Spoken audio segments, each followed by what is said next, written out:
Merci beaucoup, M. Kemo. Nous sommes arrivés au terme de nos travaux, de 3 belles journées de travail, de réflexion intense. C'est le lieu pour moi de remercier tout d'abord notre partenaire l'UNESCO. Je pense que cette initiative a démarré il y a 2 mois, lorsque nous avons fait le voyage à Séoul, où la thématique générale était intelligence artificielle et contentieux juridique. Et c'est au retour de ce voyage que nous avons eu la conscience de travailler sur ce thème-là. Et je pense que ces 3 journées de réflexion nous ont tous permis de prendre l'exacte mesure des enjeux de l'IA dans notre société en général et dans les juridictions en particulier. Pour ma part, et je pense que quand je le dis, j'exprime un sentiment largement partagé, nous avons tous énormément appris.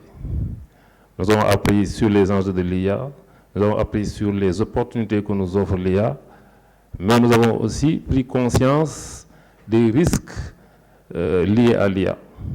Et je pense que c'est un aspect qui me semble extrêmement important et qui nous interpelle. Quand je dis nous, je pense évidemment à toutes les autorités qui gouvernent nos pays, mais je pense également à nous chargés de la formation, parce que la formation, c'est la clé du changement. Et nous avons tous la responsabilité de devoir former, d'abord en commençant par nous former, par nous outiller, pour comprendre dans les moindres détails les enjeux de l'IA et les opportunités que ça offre pour nos pays. En tant que responsable de formation judiciaire, nous avons aussi une grande responsabilité dans le fonctionnement des juridictions. Nous avons l'opportunité d'impacter durablement et positivement la justice et l'administration de la justice.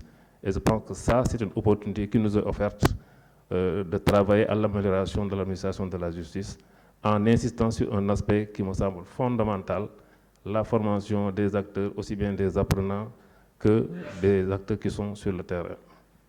Alors aujourd'hui, nous sommes parvenus à avoir des recommandations. On dit que c'est au pied du mur que l'on reconnaît le maçon. Je pense que les recommandations, rien qu'à les lire, on sait que c'est des recommandations de taille. Et si on arrive à les mettre en œuvre, je pense qu'on aura contribué fortement à l'amélioration de la justice dans nos pays. Maintenant, une chose est de faire des recommandations, autre chose est de les mettre en œuvre.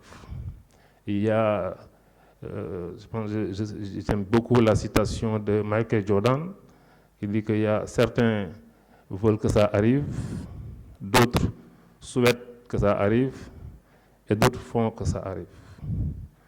Alors, si j'ai un message à lancer à nous tous, soyons de ceux qui font que ça se produise.